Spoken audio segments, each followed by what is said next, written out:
ॼाणो था त हिन वक़्तु सिंध में कैनालनि जे ख़िलाफ़ कॉर्पोरेट फार्मिंग जे ख़िलाफ़ सिंध जी असांजो मादरे वतन सिंध उन जूं ज़मीनुनि जी बंदर बांट कब्ज़ेगिरी जहिड़े तरीक़े सां हले पई ऐं सॼी सिंध खे इज्तमाही मौत जे हवाले करण लाइ असांजे सिंधू दरिया ते कैनाल ऐं डेमनि जा मनसूबा हलनि पिया। उन्हनि सभिनी जे ख़िलाफ़ अॼु सॼी सिंध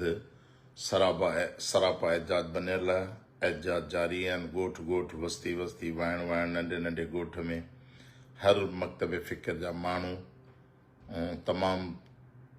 दिलचस्पी, सरगर्मी, जोश, विलविले सां इन सॼे एहजाजी कम खे जारी रखी वेठा आहिनि,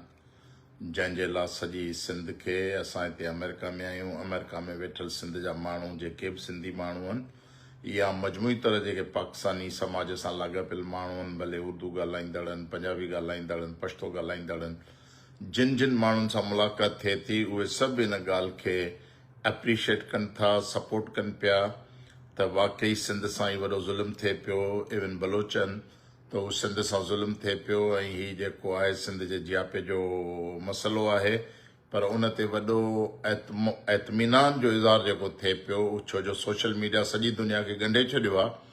त उहो कनि पिया त सिंध जा माण्हू पहिरीं दफ़ा एज़ अ नेशन उथी खड़ा थिया आहिनि ऐं तमामु वॾे पैमाने ते तहरीक पैदा कयो अथनि जो पाकिस्तान पीपल्स पार्टी खे ख़ुदि भवाटियूं आहिनि। उहे एतिरा परेशान, बेहाल, बदहाल थी चुका आहिनि जो उन्हनि खे इहा ख़बर नथी पए त उन्हनि खे कहिड़ी हिकमत मिली, कहिड़ो रस्तो इख़्तियार करणु खपे जंहिंसां हू पंहिंजी आक़िबत बचाइनि, पंहिंजी इज़त बचाइनि, पंहिंजी फ्यूचर जी सियासत बचाइनि। इन करे पाकिस्तान पीपल्स पार्टी ख़ुदि मुंझियल आहे। इहो सॼो जो सॼो सैरो सरगर्मी सिंधी अवाम जे शऊर जो ऐं हिन दौर जी जदीद टेक्नोलॉजी जी तरक़ी जे करे इहो मुमकिन थी सघियो आहे त असां 6 महीननि जे अंदरि, 6-7 महीननि जे अंदरि एतिरो वॾो अवामी तूफ़ान, अवामी गुस्सो ऐं कावड़ ऐं जज़्बो, विलविलो ऐं कमिटमेंट जी हद ताईं, मरण ऐं मारण जी हद ताईं माण्हुनि में इहो पुख़्तो अहसासु थी चुको आहे त दरियाए सिंध जे पाणी लाइ हर आख़िरी क़दम ताईं वञी सघिजे थो। इहा ॾाढी इत्मीनान जोगी ॻाल्हि आहे। तव्हां ॼाणो था त पाण जदोजहद जा 2 मरला ख़ैर सां तय कयासीं। पहिरें मरले में असां डिविज़नल सितनि ते वॾा वॾा धरना हयासीं रोडनि ते। 3 अक्टूबर खां असांजो सिलसिलो शुरू थियो, 8 डिसंबर ताईं कराची गवर्नर हाउस जे साम्हूं। उन खां पोइ 18 डिसंबर ते पाण हड़ताल कई ऐं उन खां पोइ 24 तारीख़ पाण सॼी सिंध में मुज़ाहिरा करे पाण जेको आहे पूरे 1.5 महीने जी अवामी राब्ता मुहिम जो आगाज़ कयोसीं। जॾहिं बदीन खां शुरू थियासीं, कंदकोट, कश्मीर, इहे लाड़काणो, शिकारपुर, जैकोबाद, इहे सभु इलाइक़ा लताड़ींदा जॾहिं अवामी राब्ता जी मुहिम जो आगाज़ कयोसीं, शुरू कयोसीं, त उन खां पोइ आख़िरी असांजो प्रोग्राम जेको आहे हैदराबाद में हैदर चौक खां असांजी शुरू थियल शहबाज़ बिल्डिंग खां रैली,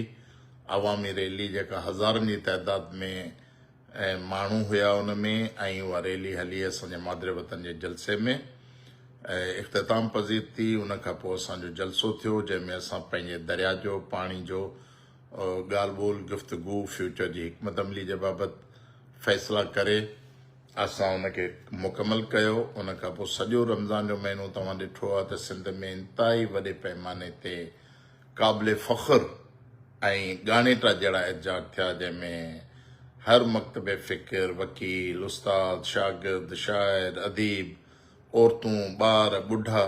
कुझु हल्कनि इंतिहाई संजीदगी सां, तरतीब सां मुज़ाहिरा कया, कुझु माण्हुनि रैंडमली कया, पर जेको कुझु बि सिंध जे कैनालनि जे मसइले ते तहरीक पैदा थियो आहे, उन मजमूई सिंध में हौसलो ऐं सघ पैदा कई आहे, सिंध जी क़ौमी तहरीक खे अॻिते वठी अचण में भरपूर मदद कई आहे। हाणे मामिलो आहे असां तरक़ी पसंद पार्टी 3 मरले जो आगाज़ करणु वञे पई। सुभाणे 10 अप्रैल असांजो ही तय आहे त इहो पूरो महीनो जेको आहे 10 अप्रैल खां वठी 5 मई ताईं असां सॼी सिंध जा जेके बि रोड आहिनि ज़िले हेडक्वार्टरनि खे ॻंढिनि था, ऐं उन में पोइ नेशनल हाईवे बि आहे, उन में सुपर हाईवे बि आहिनि, उन में ज़िलनि जे अंदरि कम्युनिकेशन जा जेके बि रोड आहिनि, उन्हनि सभिनी रोडनि ते हिकु ॾींहं जो धरनो हणंदासीं। इन करे 10 अप्रैल खां टंडो मोहम्मद ख़ान खां ई असांजो शुरू थिए पियो ऐं 5 मई ते असांजो ठटे नेशनल हाईवे ते इहो इख़्तिताम थींदो। उन में समूरनि ज़िलनि को शेड्यूल अची वियो आहे। मां पंहिंजे साथियुनि खे रुगो इहो चवणु चाहियां थो त तव्हां बिल्कुलु पंहिंजी पार्टी कुवत ते मुकमल भाड़ियो, कारकुननि जी हिमत हौसले ते भाड़ियो, पर इन विच में जेतिरो बि तव्हीं अवामी राब्तनि खे वधाए सघो था, जेतिरा जेतिरा ॾींहं तव्हांखे तयारी जा मिलनि था, जीअं टंडो मोहम्मद ख़ान, ॾहरकी, जैकोबाद, इन्हनि ज़िलनि जा तकड़ा तकड़ा धरना आहिनि, या कराची जो जेको पंहिंजो ठटे नेशनल हाईवे ते धरनो आहे, त उहे समूरा दोस्त तव्हां ॾिठो आहे त आबादगारनि सां, हारियुनि सां, शहरी तंज़ीमुनि सां, NGO सां, इन सभिनी माण्हुनि सां राब्ता कनि पिया, ॻोठनि में वञनि पिया, राजनि जे चङनि मुड़ुसनि खे चवनि पिया। अहिड़े तरीक़े सां ही सॼी सिंध खे, सॼे ज़िलनि खे मुतरिक रखिणो आहे। पाण उन्हनि खे मुतरिक रखूं, उन सभु माण्हू अचनि रोडनि ते, ऐं हज़ारनि जी तइदाद में जॾहिं माण्हू रोडनि ते बीहंदा हिकु ॾींहं जे लाइ, त इहा प्रैक्टिस थींदी माण्हुनि खे सुभाणे कंहिं वॾी जदोजहद, कंहिं वॾे धरने ऐं कंहिं वॾे अहिड़े एहतिजाजी मज़ामती अमल जी, जंहिंजे लाइ माण्हू हर सूरत में तयारु हूंदा, त उन्हनि खे ख़बर हूंदी त असां कंहिं अज़ीम मक़सद लाइ वञूं पिया, ऐं इन मक़सद जे लाइ बुख बची सघे थी, जो घरां गुड़ ऐं मानी ॿधी निकिरणो आहे, भुॻड़ा ऐं खजूर खणी निकिरणी आहे। 2 ॾींहं लॻनि था, 5 ॾींहं लॻनि था, 15 ॾींहं लॻनि था, पुलिस जी लठ बि वही सघे थी, हथनि में हथकड़ी पइजी सघे थी, जेल जे बंदीखाननि में बंदि थी सघूं था, या रियासत जेको बि तशद्दुद जबर करे उनखे मोह ॾियण लाइ सेना सुपर थी करे उनजो मुक़ाबिलो कंदासीं। इन जे करे ही सॼो जो सॼो हिकिड़ो तरबियती मरहलो आहे। बाक़ी हिकिड़ा माण्हू तकड़ में आहिनि, उहे सम्झनि था त तव्हां अॼु हीअं करे छॾियो, वॾा ऐलान करे छॾियो, पोइ हीअं थी वेंदो, पोइ हूअं थी वेंदो, त उन्हनि जे हवालनि ते न पाण डिप्रेस थियो, न प्रेशर में अचो, न लकान खां मुतासिर थियो। हर क़ौम पंहिंजे पंहिंजे ज़मीनी हालतुनि जे आधार ते जदोजहद कंदी आहे, पंहिंजी मारूज़ी हालतुनि खे नज़र में रखंदी आहे, ऐं पंहिंजे वसीलनि ऐं पंहिंजे अवामी सघ खे नज़र में रखी हिकमतूं ठाहींदी आहे। इन करे ई जेको कुझु थिए पियो 6 महीननि में जंहिं पार्टियुनि कमु कयो आहे, हर हिकु पार्टी शानदार कमु कयो आहे। ॿियो सिविल सोसाइटी जा मुख़्तलिफ़ परतनि शानदार कमु कयो आहे, जो अॼु उहा तहरीक जेका आहे कि हिकिड़ी जमात जी तहरीक जे बजाए सिंध जी क़ौमी तहरीक बणिजी वई आहे। त जॾहिं इहो मरहलो अञा हले, माण्हुनि मां ख़ौफ़ निकिरे, माण्हुनि मां जेको आहे अदम वेसाई निकिरे, पीपल्स पार्टी वॾेरनि जे ॾटनि मां माण्हू आज़ादु थियनि, ऐं पीपल्स पार्टी ख़ुदि जेका अधरंग जो मरीज़ आहे, उनजी सियासत बणिजी चुकी आहे, उहा ख़ुदि कंहिं फ़ैसिला कुन मरहले में पुॼे त हुननि खे शहबाज़ शरीफ़ जी हुकूमत खे कुलो ॾेई बीहणो आहे, ऐं पंहिंजी अॼु जे दौर जी लुटफुर बचाइणी आहे, ऐं सुभाणे पंहिंजो सियासी मुस्तक़बिल दाव ते लॻाए फना करे छॾिणो आहे। त इहो पीपल्स पार्टी खे हक़ आहे पंहिंजो फ़ैसिलो करे, पर जेकॾहिं पीपल्स पार्टी इहो फ़ैसिलो करे थी त न हुननि खे सिंध सां रही ऐं सिंध बचाइण जे लाइ पंहिंजो सियासी मुस्तक़बिल बचाइणो आहे, त पोइ यकीननि हुननि खे शहबाज़ शरीफ़ खां पंहिंजो एतमाद जो वोट वापसि वठी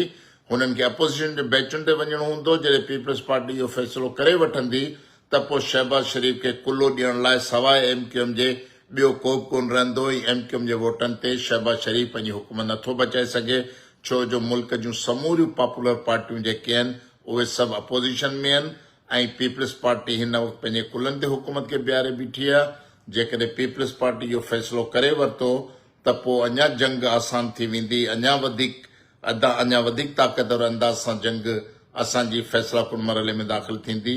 इन करे कंहिं बि सूरत में न हिमत हारण जी ज़रूरत आहे, न गुमराही में फासण जी ज़रूरत आहे, न हमबोशी हणण वारनि माण्हुनि जे कंहिं दॿा में अचण जी ज़रूरत आहे। पंहिंजे तयशुदा फ़ैसिलनि तहत पंहिंजे बुलंद हौसलनि सां,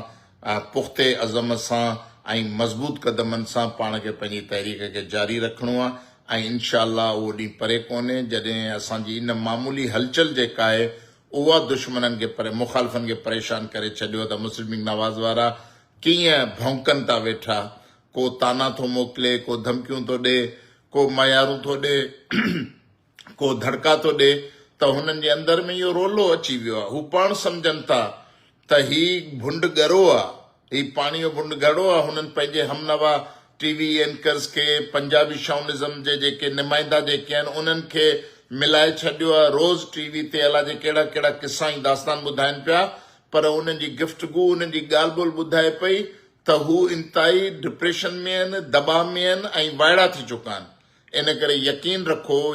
रखो त शहबाज शरीफ़ जी सरकार, ई वफ़ाक़ी सरकार, ई जेके बि वफ़ाक़ी हुकूमत जो सेटअप आहे, इहो कंहिं बि सूरत में केनाल न ठाहे सघनि था। 6 करोड़ इंसाननि खे इज्तमाही मौत में नथा धिके सघनि। ही साल त हूअं ई ॾिसो था त पाणी जी खोट जो साल आहे ऐं जीअं जीअं इहो मेघ गुज़रंदो, गर्मी वधंदी त पाणी जे पीअण जे पाणी जो बहिरान अची वेंदो ऐं असांखे ख़तरो आहे त जेकॾहिं मई जून में वॾियूं बरसातूं शुरू न थियूं